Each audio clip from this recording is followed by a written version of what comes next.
Greetings, everyone. Welcome in, welcome back, welcome to the Snake Tree Lounge. So, I had a really cool idea that I wanted to do a voiceover reading over some footage of me doing my yoga practice. So, that's what we're going to do today.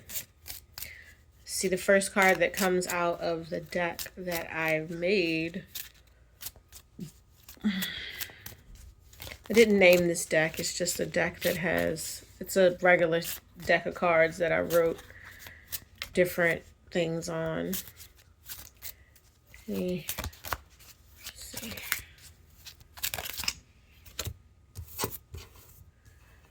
With the rising of each new day's sun, I bathe my mind and body in its radiant return and divine consistency. The Two of Spades. I'll read it one more time. With the rising of each new day's sun, I bathe my mind and body in its radiant energy and divine consistency.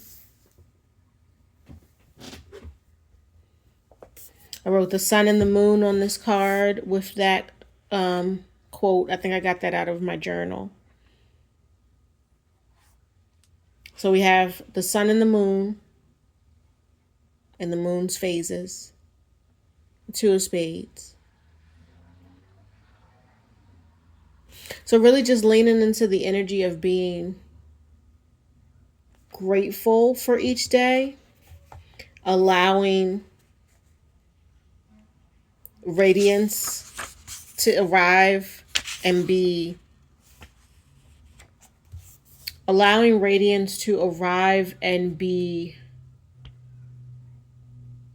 admired, I'm hearing, each new day. I bathe my mind and body in its radiant return and divine consistency. So the rising of each new day brings you, your mind and your body, into this radiant return like the sun and the moon. We are. This is giving the energy of we are in our natural state of noticing the natural way of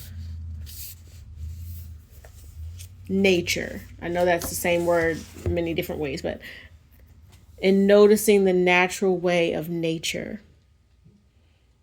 and aligning ourselves to that. So like in this footage that I have running right now, this is my morning practice for yoga.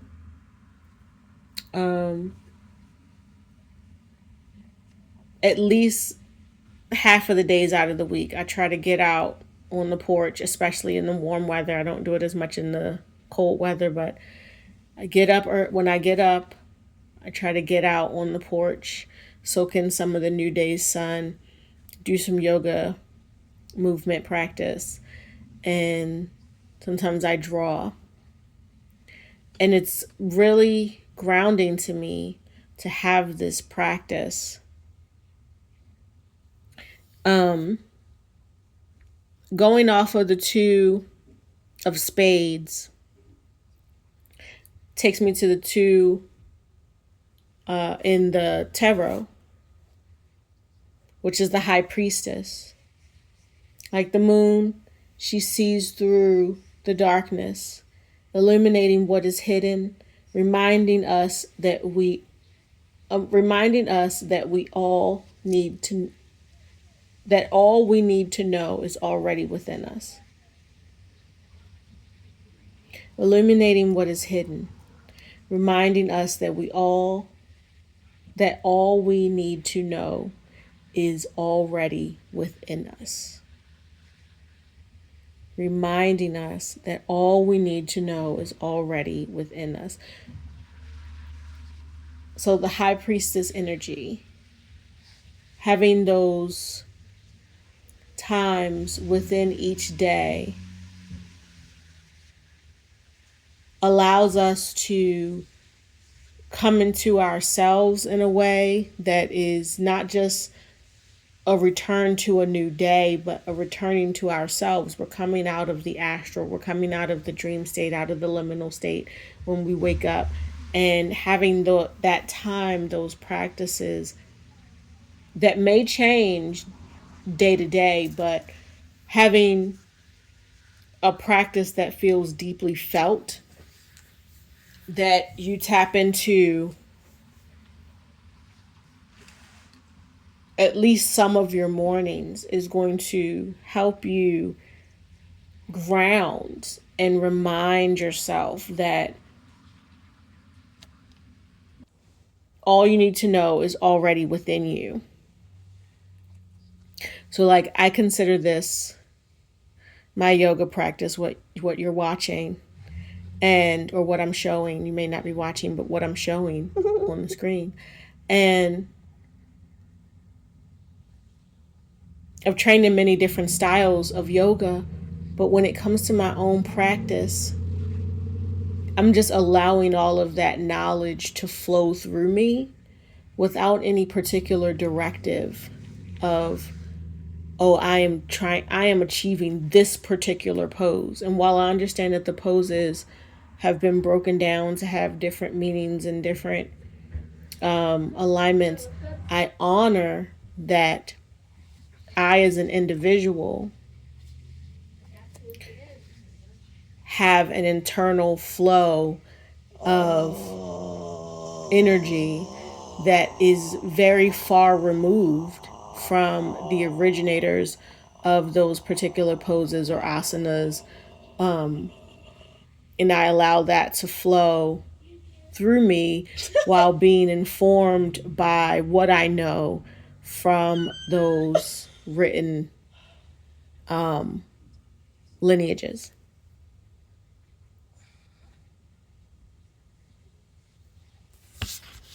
Let's see. I feel like we're just going to go through the twos, period.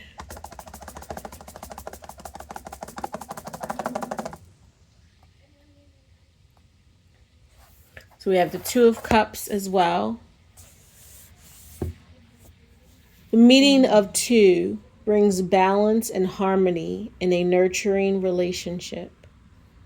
The meeting of two brings balance and harmony within a nurturing relationship. It's so funny that this is falling right here in the video, because soon my son will show up on my back. He came out on the porch while I was doing my yoga session because his friend was coming over and he wanted to meet her on the porch when she got here. But the meeting of two brings balance and harmony in a nurturing relationship. So you are so wonderful. I'm in my yoga practice. He comes out on the porch. I could have shooed him away, but that's just not the type of environment that we've created. If he wants to come and join me during my practice, as long as I can continue to practice, he is allowed to be in that space with me. And even the word allowed feels kind of weird saying it, but we are able to share space and it be a nurturing relationship. And actually him climbing on my back like that helped me get deeper into the hip stretch.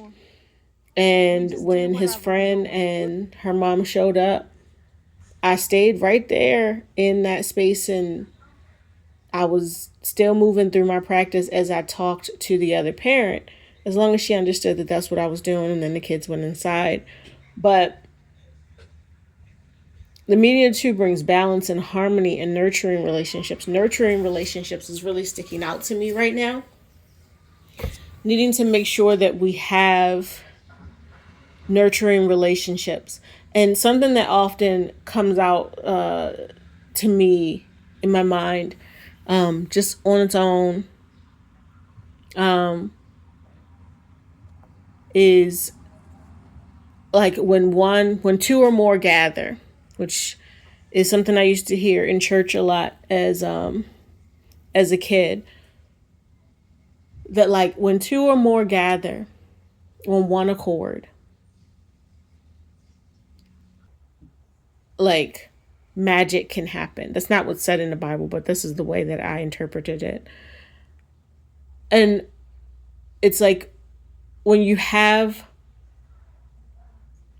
and create spaces where you and another person are on one accord, that one accord may not be in accordance with others, right? Like you might have that one friend that you vent to, or like if the little girl arrived on my porch and she also climbed on my back, that might have been a problem. I mean, climbed on his back, which would be my back. It would be a problem. That would be too much.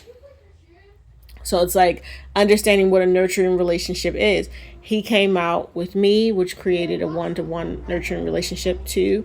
And then when she got there, they went inside to play, and that created another one-to-one relationship too. Her mother and I stood outside and were talking for a bit. That was a one-to-one relationship. So we're able to move from relationship to relationship with, going back to the card that I pulled from my own deck, with the rising of each new day's sun. So like with each new interaction, we have the ability to move into this space of self, this space of holding space within self so that we can hold space for the self of someone else with a clarity. Oh, and I'm actually drinking out of the same coffee mug too. That's pretty funny.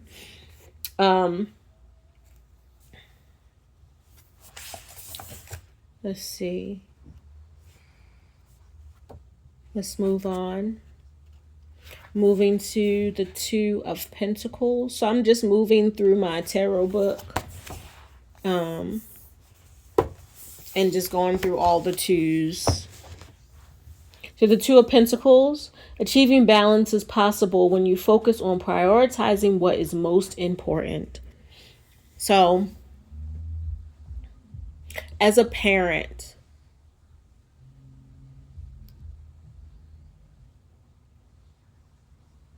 prioritizing my time that I need for my own grounding and healing, while also being a parent, being on the understanding that I have to also prioritize, maybe sometimes explaining gently to my son why he can't be the center focus at that moment.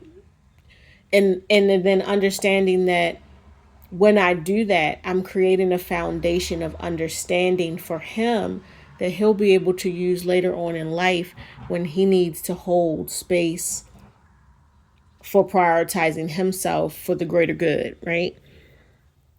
And this creates this balance, which the Two of Pentacles is about, balance and stability. And then in reverse, it's about tension and irresponsibility.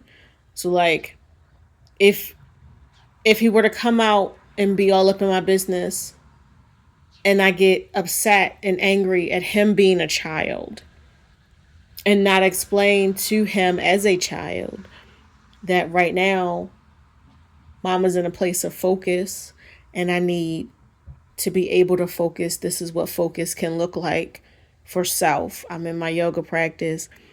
I'm focused on the messages coming from my body. I'm focused on, opening and receiving what my body has to say. And I can't focus on both that and you. I can't make breakfast and do this yoga practice when we're hours before breakfast even typically happens. We understanding that the communication piece creates a foundation of balance instead of a foundation of tension, and that's really important. Let's see. Let's move on. Two of Swords. Refusal to see the truth not only blocks your intuition, but also prevents any further movement, leaving you trapped in limbo.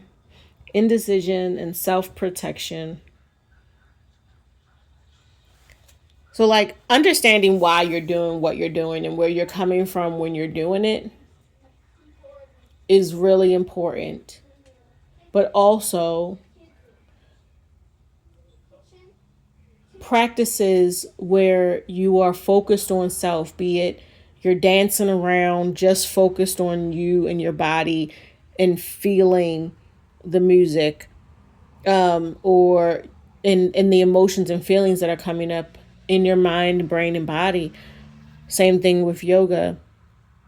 It's really important when you're handling the world, because if you don't understand who you are, then it's hard to separate yourself safely from others without detriment. And finally, we have the Two of Wands. A choice to expand your world awaits. Do you stay with what you know or choose the unknown adventure? So, the life I live, which is part of why I started this page, because the life that I live is different. It's not societally norm. And but it can be done. And it is done. And I do it. And I know others who do it. And we wake up each new day with a loose plan to succeed, but also allowing the moments of radiant return and the moments of divine consistency, which can feel inconsistent in the 3D, but is consistent for you. I hope that this message helped, resonated, confirmed, expanded you. Peace. Peace.